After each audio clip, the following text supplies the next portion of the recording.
నమస్తే, శ్రీ మాత్రే నమః, శ్రీ గురుభ్యో నమః. అయితే 2025 మనం కొత్త సంవత్సరంలోకి అడుగు పెడుతున్నాము. పేరున ప్రతి ఒక్కళ్ళకి మా ఛానల్ తరపు నుంచి ప్రేక్షకులకు నూతన సంవత్సర శుభాకాంక్షలు. నమస్తే. అయితే ఇప్పుడు మనకి అందరూ అనుకుంటున్నారు, ప్రముఖ జ్యోతిషులు, ప్రముఖ పండితులు అందరూ ఏం చెప్తున్నారంటే షష్టగ్రహ కూటమి వస్తోంది అని. దానివల్ల ఏం జరగబోతోంది 2025లో, ఎప్పుడు వస్తుంది, అది వచ్చి ఏం చేస్తుంది, అసలు ఈ గ్రహ కూటమి అంటే ఏంటి, దానివల్ల ఎవరికి నష్టాలు ఎవరికి లాభాలు అనే అంశాన్ని కనుక మనం పరిగణలోకి తీసుకున్నట్టయితే చాలా విషయాలు ఉంటాయి. అసలు గ్రహ కూటమి అంటే ఏంటి అంటే కొన్ని గ్రహాలు కలిసి కూటమిగా, అంటే ఒక చోట కలిసి ఉండేదాన్ని కూటమి అంటారు. ఒక్కొక్కసారి అంటే కొన్ని సంవత్సరాలకి, 4 సంవత్సరాలకి, 5 సంవత్సరాలకి, ఇలా కొన్ని సంవత్సరాలకి ఈ గ్రహాలు ఖగోళ శాస్త్రంలో చలనం అవుతూ, అంటే తిరుగుతూ ఒక్కొక్క చోట కొన్ని రాశుల దగ్గర కూటమిగా, అంటే ఒక చోట స్థిరపడిపోయి ఉంటాయన్నమాట. అలా ఒక్కొక్కసారి పంచగ్రహ కూటమి, అంటే 5 గ్రహాలు కలుస్తూ ఉంటాయి. ఒక్కొక్కసారి సప్తగ్రహ కూటమి, ఒక్కొక్కసారి షష్టగ్రహ కూటమి. ఇట్లాగా ఎన్ని గ్రహాలైతే మనకి కలిసి ఒక చోట నిలుస్తున్నాయో ఆ నిలిచేట దాన్ని మనము కూటమి అంటాము. అయితే ఈసారి 2025 సంవత్సరంలో మనకి మార్చి 29వ తారీఖున కొన్ని గ్రహాలు కూటమిగా ఏర్పడుతున్నాయి. అయితే ఈ కూటమి దీని పేరు ఏంటి అంటే, ఈ సంవత్సరంలో జరిగే కూటమి పేరు షష్టగ్రహ కూటమి. అంటే 6 గ్రహాలు కలిసి ఒక చోట కూటమిగా, అంటే ఒక చోట కలిసి ఉంటున్నాయన్నమాట. అయితే ఇది చాలా అరుదైన సంయోగము. ఒక్కొక్కసారి ఇన్ని గ్రహాలు కలవడం అనేది చాలా గ్రేట్ అన్నమాట. అసలు చాలా తక్కువగా కలుస్తూ ఉంటాయి. కొన్ని సంవత్సరాలకి తప్ప ఇలాంటి అరుదైన సంయోగము జరగదనమాట. 2 గ్రహాలు కలవడం అనేది మనకి సామాన్యం. అది అయితే ఇది ఒక ప్రత్యేకమైన శక్తిని ఆయా గ్రహాలకు అందిస్తూ ఉంటుంది. ఆయా గ్రహాలలో ఉండే రాసులకి వాటి యొక్క ఫలితాలు, శుభ ఫలితాలు కావచ్చు, అశుభ ఫలితాలు కావచ్చు, కొంతమందికి మిశ్రమ ఫలితాలు కూడా గోచరిస్తూ ఉంటాయి. అయితే ఇది జీవన విధానం మీద, ఖగోళంలో జరిగే ఈ క్రియ వల్ల మన జీవన విధానం మీద ఎలా ఉంటుంది, తర్వాత ప్రపంచ స్థాయిలో ఇది ఒక చోట ఒక ప్లేసు అని కాకుండా ప్రపంచ స్థాయిలో ప్రతి మనిషి యొక్క జీవనంలో ఎలా ఉండబోతోంది, తర్వాత ఈ కూటమి వల్ల ఆర్థికపరమైన వ్యవస్థలు ఏమైనా అతలాకుతలమవుతాయా, లేదు అంటే వాతావరణ పరిస్థితుల్లో ఏమైనా మార్పులు జరుగుతాయా, లేదు అంటే కనుక రాజకీయాల్లో, ఇంకా చూస్తే కనుక వ్యక్తిగతంగా ఏమైనా మార్పులు కానీ, ప్రత్యేకంగా చెప్పుకునే ప్రమాదాలు కానీ, ఉత్పాతాలు కానీ, ఇలా ఏం జరగబోతున్నాయి అనే ఉత్కంఠత మనకి చాలా ప్రతి ఒక్కరిలోనూ కలగబోతోంది. అయితే ఈ షష్టగ్రహ కూటమి మనకి 2025 సంవత్సరంలో మార్చి 29న మీనరాశిలో జరగబోతోంది అన్నమాట.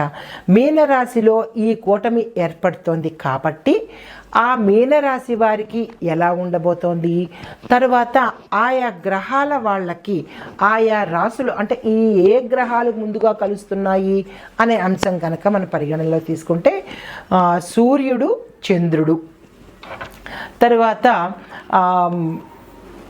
బుధుడు, శుక్రుడు, రిపీట్, సూర్యుడు, చంద్రుడు, బుధుడు, శుక్రుడు, శనేశ్వరుడు, రాహు, ఈ 6 గ్రహాలు మనకి ఒక చోట కలవబోతున్నాయి. అది ఎప్పుడు జరిగిందంటే మీనరాశిలో ఈ గ్రహ కూటమి అనేది ఏర్పడుతోంది. అయితే వీటి వల్ల మనకి ఎట్లాంటి ప్రమాదాలు కానీ ఎట్లాంటి మంచి కానీ జరగబోతోంది అనేది ఒక్కొక్కటిగా విశ్లేషణ చేసుకుందాము.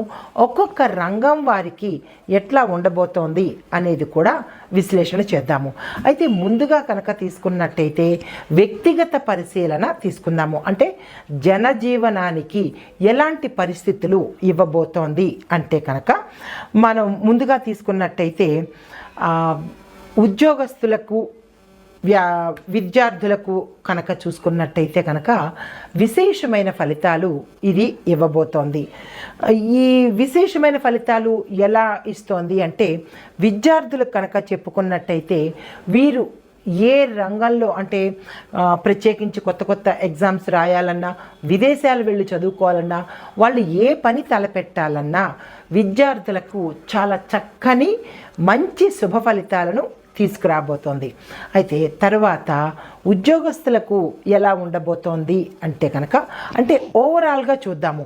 ఒక్కొక్క రంగం వారికి ఎలా ఉండబోతోంది చూసుకుని తరువాత ఒక్కొక్క రాశికి దీని పరిణామాలు ఏంటి అనేది కూడా విశ్లేషణ చేద్దాము.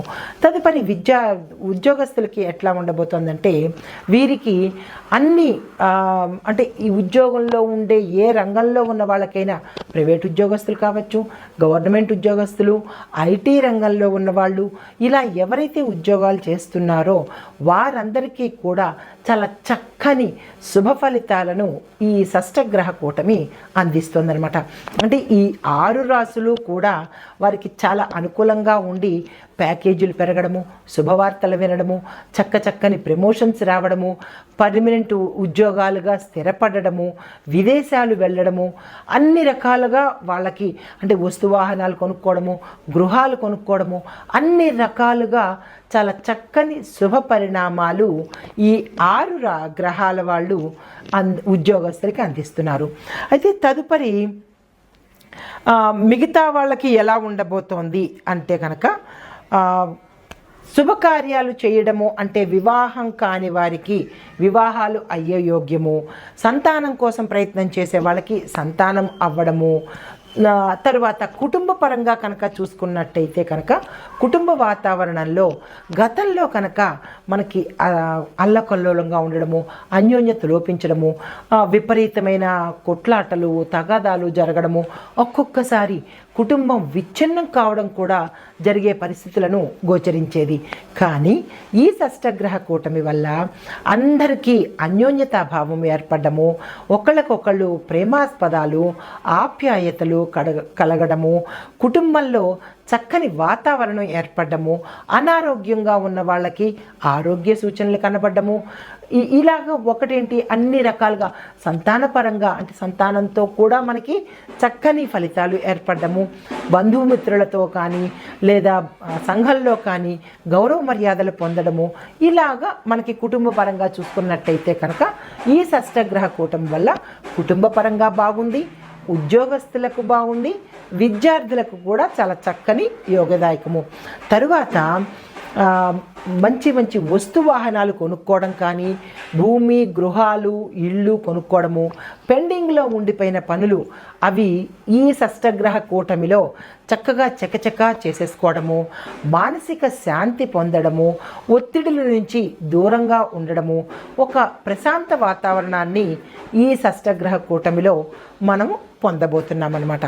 అయితే ఇప్పుడు వ్యాపారస్తులకు ఎలా ఉండబోతోంది చూద్దాము. గతంలో కనుక ఏ వ్యాపారస్తులైనా తీసుకోండి, పారిశ్రామికంగా కానీ వాణిజ్యంగా కానీ మామూలు చిన్న వ్యాపారులు కానీ అంటే టీ కొట్టు బడ్డీ కొట్టు వ్యాపారం దగ్గర నుంచి పెద్ద పెద్ద ఇండస్ట్రీస్ వరకు కూడా వీరికి చాలా చక్కని అనువైన కాలము ఈ షష్టగ్రహ కూటమి అన్నమాట.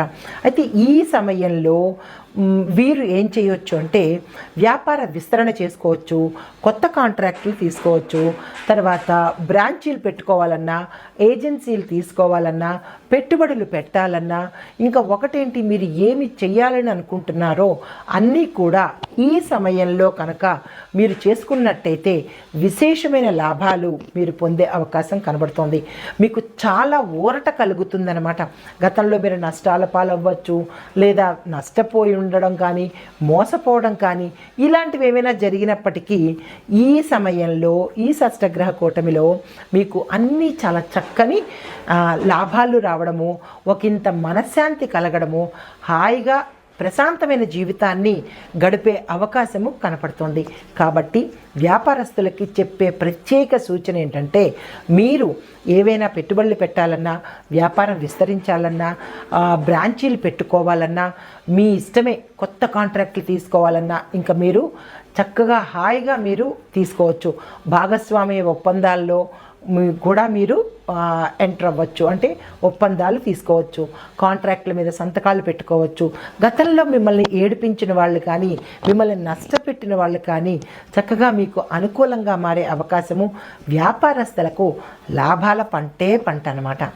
ఓకే, ఇప్పుడు తరువాత రాజకీయ రంగంలో ఉన్న వాళ్ళకి ఎలా ఉండబోతోంది అంటే కనుక, రాజకీయ రంగంలో ఉన్న వాళ్ళకి ఈ షష్టగ్రహ కూటమి సమయంలో విశేషమైన పేరు ప్రఖ్యాతలు పొందుతారు.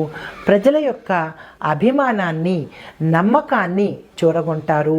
వారికి మీ పట్ల విశేషమైన గౌరవప్రదమైన ఒక నమ్మకము, ఈయన మా నాయకుడు, మా కోసం పుట్టిన నాయకుడు అన్న అభిమానాన్ని మీరు పొందుతారనమాట. తర్వాత అధిష్టాన వర్గం నుంచి కానీ, ప్రత్యర్థుల దగ్గర నుంచి కానీ ఈ గ్రహకూటమి సమయంలో రాజకీయ నాయకులకు మంచి పేరు ప్రఖ్యాతలు, కీర్తి ప్రతిష్టలు వచ్చే అవకాశము, మీరు ఉన్న పదవుల నుంచి ఉన్నతమైన పదవులు పొందడము, విశేషమైన ఓట్లతో మీకు మరింత గెలుపుని అంటే విజయాన్ని కలిగించే అవకాశము ఈ రాజకీయ నాయకులు కనపడుతుంది. అయితే గతంలో ఎవరైనా రాజకీయ నాయకులు కానీ, లీడర్స్ కానీ ఎలా అంటే ఓడిపోవడం కానీ, లేదా కొంచెం అపనిందల పాలవ్వడం కానీ, కొంచెం అపఖ్యాతి మూటకట్టుకోవడం కానీ ఇలాంటివి జరిగిన పక్షంలో ఆ సమయంలో మీరు ఒకంత మానసిక వేదనకి కానీ, అన్ని రకాల ఆందోళనకి గురి అయి ఉన్న వాళ్ళు ఈ షష్టగ్రహ కూటమిలో చాలా చక్కని పేరు ప్రఖ్యాతలు పొందే అవకాశము, ఈ 6 గ్రహాలు కూడా రాజకీయ నాయకులకి మంచి పేరు ప్రఖ్యాతలు, సంఘంలో గౌరవ మర్యాదలు, మీ మాటను అనుసరించి మీ బాట పట్టే విధంగా రాజకీయ నాయకులకు ఉండబోతుందన్నమాట. తర్వాత గృహంలో చూసుకున్నట్టయితే అంటే వ్యవసాయదారులకు కనుక చూసుకున్నట్టయితే వాళ్ళకి గతంలో రుణాలు తీసుకుని తీర్చలేని పక్షంలో అయి ఉండవచ్చు.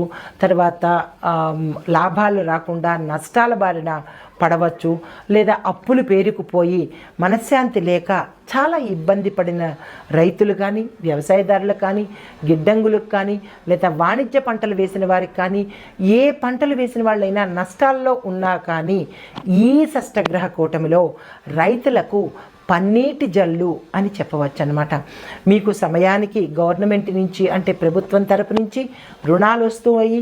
మీరు ఏదనుకుంటారో, ఏ పంట వేసినా మీకు చక్కని ఆదాయం వచ్చే అవకాశము, రైతులకి పన్నీటి జల్లు అని చెప్పాను కదా, అంటే మీకు మంచి రోజులు వచ్చినట్టు ఈ షష్టగ్రహ కూటమిలో అన్నమాట.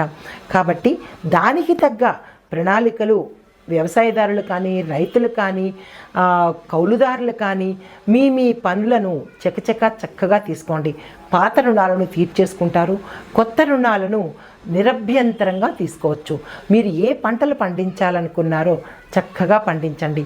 మనశ్శాంతిగా ఉండే అవకాశము, నాకేంటి నేను రైతుని అని గర్వంగా చెప్పుకునే అవకాశము ఈ షష్టగ్రహ కూటమిలో ఈ 6 గ్రహాలు మీకు అందించబోతున్నాయి. తర్వాత అంటే ఓవరాల్గా చెప్పాలి అంటే వ్యవసాయదారులకు కానీ, మిగతా వాళ్ళందరికీ కానీ 98% చాలా చక్కని, అనుకూలమైన, శుభప్రదమైన, లాభదాయకమైన యోగాన్ని ఈ షష్టగ్రహ కూటమిలో ఉండేవాళ్ళు అందరికీ మనకి ఏర్పాటు చేస్తున్నారు. ఈ గ్రహాలు మనకి అనుకూలంగా 98% మనకి అందిస్తున్నారు. మిగిలిన 2% అనేది మనం చేసుకునే పరిహారాలు కానీ, మనం చేసుకునే మంచి పనుల వల్ల కానీ ఆ మిగతా 2% కూడా మనకి అందుబాటులోకి వస్తుంది. అయితే ఇక పరిస్థితుల దగ్గరికి వచ్చినట్టయితే, వాతావరణ పరిస్థితుల్లో కొంచెం మార్పులు వస్తాయి.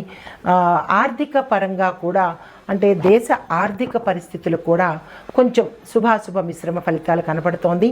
తర్వాత మిగతా అంటే ప్రమాదాలు, ఉత్పాతాలు ఇలాంటివి ఏవైనా అంటే కనుక వాటి మీద కూడా ఈ షష్ఠగ్రహ కూటమి యొక్క ఫలితాలు పడి ఒకంత అంటే అనారోగ్యాలు రావడము, కొత్త కొత్త వైరస్లు రావడము, ప్రజల్ని ఇబ్బంది పెట్టే రోగకారకమైన క్రిములు కానీ, రోగ సంబంధమైన ప్రకృతి వైపరీత్యాలు కానీ ఇలాంటివన్నీ జరిగే అవకాశము అంటే ప్రకృతి పరంగా కొంచెం ఫలితాలు కొంచెం చెడుగా కనిపించిన మానవాళికి జీవన స్రవంతిలో ఉండే మానవులకు మాత్రము చాలా మంచి ఫలితాలను షష్ఠగ్రహ కూటమి మనకి అందిస్తోంది.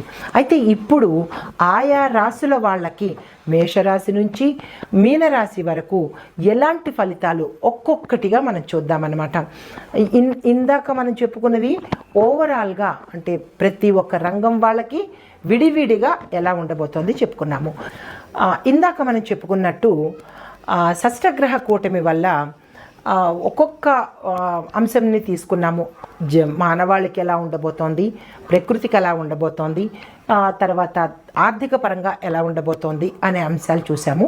ఇప్పుడు ఒక్కొక్క రాశి మీద ఈ షష్ఠగ్రహ కూటమి యొక్క ఫలితాలు ఎలా ఉండబోతున్నాయి అనే అంశాన్ని పరిశీలించనగా మిథున రాశి. ఈ రాశి వారికి చిన్న చిన్న ఆరోగ్య సమస్యలు తల ఎత్తే అవకాశం ఉంది కాబట్టి ఆరోగ్యం పట్ల జాగ్రత్త తీసుకోండి. ఆర్థిక విషయాలు ఏమైనా చెయ్యాలి, కొత్తగా చేయాలి లేదా ఆర్థికంగా సంబంధించిన లావాదేవీలు ఏవైనా జరపాలి అని అనుకుంటే కనుక చాలా జాగ్రత్తగా ఆచితూచి కనుక మీ యొక్క పెద్దల పరిశీలనలో కానీ మీ యొక్క శ్రేయోభిలాషులు ఉంటారు కదా వారి యొక్క పరిశీలనలో కానీ కనుక మీరు ఆర్థిక సంబంధించిన లావాదేవీలు చేసుకోవచ్చు. అంటే ఈ రాశిలో ఉండే అన్ని రంగాల వాళ్లకు ఆర్థిక పరంగా చాలా చక్కగా ఉంది. కానీ మీరు చేసుకోవాల్సింది ఏంటంటే జాగ్రత్తగా వ్యవహరించి ఏ లావాదేవీలైనా చేసుకోండి. అంటే కోర్టు వ్యవహారాలు కావచ్చు, వ్యాపారస్తులు వ్యాపార విస్తరణ కావచ్చు, చేతి వృత్తుల వాళ్లకు పెట్టుబడి పెట్టాలన్నా, రియల్ ఎస్టేట్ వాళ్ళు వాళ్ళ వ్యాపారాన్ని విస్తరించాలన్నా, కొత్త కొత్త వెంచర్లు వేయాలన్నా, పారిశ్రామికవేత్తలకు కొత్త ప్రాజెక్టులు తీసుకోవాలన్నా, ఇంకా ఒక రంగం అని కాదు, ఈ రాశిలో ఉండే ప్రతి రంగం వాళ్ళకి 98% చాలా చక్కని అనుకూలమైన కుటుంబ పరంగా అనుకోండి లేదా వ్యాపార పరంగా అనుకోండి, మీరు ఏ రంగంలో ఉన్న వాళ్ళైనా పురుషులైనా స్త్రీలకైనా చాలా చక్కని ఫలితాలను మనకి షష్ఠగ్రహ కూటమిలో ఉండే గ్రహాలు మనకి అందిస్తున్నాయి. మిగిలిన 2% అది మన కర్మ మీద ఆధారపడి ఉంటుంది. కాబట్టి మీరు దాన్ని కూడా జయించాలి, విజయాన్ని పొందాలి అంటే కనుక మీరేం చేస్తారంటే నవగ్రహ ఆలయాలను తప్పనిసరిగా ప్రతిరోజు లేదా ప్రతి వారము ఏదో ఒక వారం పెట్టుకుని ఆ నవగ్రహ ఆలయాలను తప్పనిసరిగా సందర్శించండి. ఈ షష్ఠగ్రహం కూటమిలో ఉండే గ్రహాలు ఇందాక చెప్పినట్టుగా ఆ గ్రహాలను శాంతి చేయించడం కానీ, జపం చేయించడం కానీ, హోమాలు చేయించడం కానీ చేసినట్టయితే ఆ 2% ఉండే ఫలితాలను కూడా మనకి విజయ ఫలితాలను అంటే లాభాలు వచ్చే అవకాశంగా మనకి ఆ గ్రహాలు సంతృప్తి చెంది చేస్తాయి. అయితే మాకు ఈ హోమాలు జపాలు అవకాశం లేదండి అని అనుకున్న వాళ్ళు నవగ్రహ స్తోత్ర పారాయణ ఉంటుంది కదా, ఆ పారాయణ ఓన్లీ 9 శ్లోకాలే ఉంటాయి. ఆ 9 శ్లోకాలను తప్పనిసరిగా నోటికి నేర్చుకుని ప్రతిరోజు మననం చేసుకున్నట్టయితే విశేషమైన ఫలితం ఉంటుంది. లేదు మాకు కుదరదు అని అనుకున్న వాళ్ళు ఆదివారం నాడైనా సరే తప్పనిసరిగా ఈ నవగ్రహ పారాయణ చేసినట్టయితే కనుక మిగిలిన ఆ 2% ఫలితాలను కూడా వారు మనకి అనుగ్రహిస్తారు. అయితే ఈ రాశిలో ఉండే స్త్రీలు కానీ పురుషులు కానీ ఆరోగ్యం పట్ల తప్పనిసరిగా జాగ్రత్త వహించండి. ఆరోగ్యం లేకపోతే మనకి బతికే లేదు కదా. మనం ఎంత సంపాదించినా దేనికోసము? ఆరోగ్యం కోసమే కదా. ఆ ఆరోగ్యమే లేనప్పుడు కోట్లు ఉండి లాభం ఏముంటుంది? కాబట్టి తప్పనిసరిగా ఆరోగ్యం పట్ల శ్రద్ధ వహించండి. మరొక సూచన ఏంటంటే, మిథున రాశిలో ఉండే స్త్రీలు కానీ పురుషులు కానీ ఎవరైనా సరే, ప్రత్యేకించి ఆరోగ్యం గురించి ఎందుకు ఇంతలా చెబుతున్నాను అంటే, షష్టగ్రహ కూటమిలో సూర్యుడి యొక్క అనుగ్రహం కోసమే మనం ప్రత్యేకంగా ఇది చేసుకోవాలి. లేదు అంటే కనుక సూర్యుడు ఆరోగ్య ప్రదాత కదా, ఆరోగ్య సమస్యలు రాకుండా ఉండడం కోసము నవగ్రహాలతో పాటు ప్రత్యేకంగా సూర్యగ్రహానికి ఎవరైతే అంటే మిథున రాశిలో ఉండే వారికి అనారోగ్య సూచనలు కనబడుతున్నాయి కాబట్టి సూర్యుడికి ప్రత్యేకమైన పూజలు తప్పనిసరిగా చేసుకోండి. ఆదివార నియమాలను తప్పనిసరిగా పాటించండి. ఆదివార నియమాలు అంటే మాంసం తినకూడదు, మద్యం తాగకూడదు, ఉల్లిపాయ తినకూడదు, బ్రహ్మచర్యాన్ని పాటించాలి. ఈ ఆదివార నియమాలు కనుక తప్పనిసరిగా పాటిస్తే సూర్యుడి యొక్క అనుగ్రహం కలిగి ఆరోగ్యం ముందు మనకి వస్తుందన్నమాట. కాబట్టి ఈ రాశిలో ఉండే ప్రతి ఒక్కళ్ళు ఈ 98% మంచి ఫలితాలతో పాటుగా ఈ 2% శుభ ఫలితాలు కూడా మీరు తప్పనిసరిగా పొందాలి. ఈ పరిహారాలు చేసుకోండి. అస్సలు నెగ్లెక్ట్ చేయకండి. అంటే చూద్దాంలే చేద్దాంలే అని అనుకుంటే కనుక ఆ గ్రహాలు కూడా చూద్దాంలేనే అంటాయి. వారి కనుక ఒక్కసారి చూద్దాంలే అంటే కనుక మన పరిస్థితి ఇంతే. కాబట్టి నేను చాలా సిన్సియర్గా సీరియస్గా చెప్తున్నాను. మిథున రాశి వాళ్ళు ఆరోగ్యం పట్ల జాగ్రత్త వహించండి. మీరు ఎంత సంపాదించినా ఆరోగ్యం కోసమే. ఈ రంగంలో ఉండే ప్రతి ఒక్కళ్ళు కూడా విద్యార్థులు, వ్యాపారస్తులు, కుటుంబపరంగా ఉన్నవాళ్ళు, వ్యవసాయదారులు, అన్ని రకాలుగా ప్రతి ఒక్కళ్ళకి చాలా శుభ ఫలితాలు ఇస్తున్నారు. కుటుంబంలో కూడా అన్యోన్యమైన వాతావరణం కనపడుతుంది. ఈ గతంలో కనుక మీకు ఏమైనా మాట పట్టింపులు వచ్చి విడిపోయిన వాళ్ళు కూడా చక్కని దాంపత్యంతో చక్కని వాతావరణం ఇంట్లో నెలకొంటుంది. కాబట్టి మీరు ఈ షష్టగ్రహ కూటమి గురించి అమ్మో ఏం జరుగుతుందో ఏమైపోతుందో అనే భయాందోళనలు మాత్రం మీరు అస్సలు పెట్టుకోకండి. నేను చెప్పిన ఈ పరిహారాలను కనుక చేసుకున్నట్టయితే మీకు చక్కని ఫలితాలు పొందే అవకాశం ఉంది. ఆ గ్రహాల యొక్క అనుగ్రహం మీరు సంపూర్ణంగా పొందుతారు. ఈ ఫలితాలు మాత్రం పరిహారాలు తప్పనిసరిగా చేసుకోండి. నమస్తే.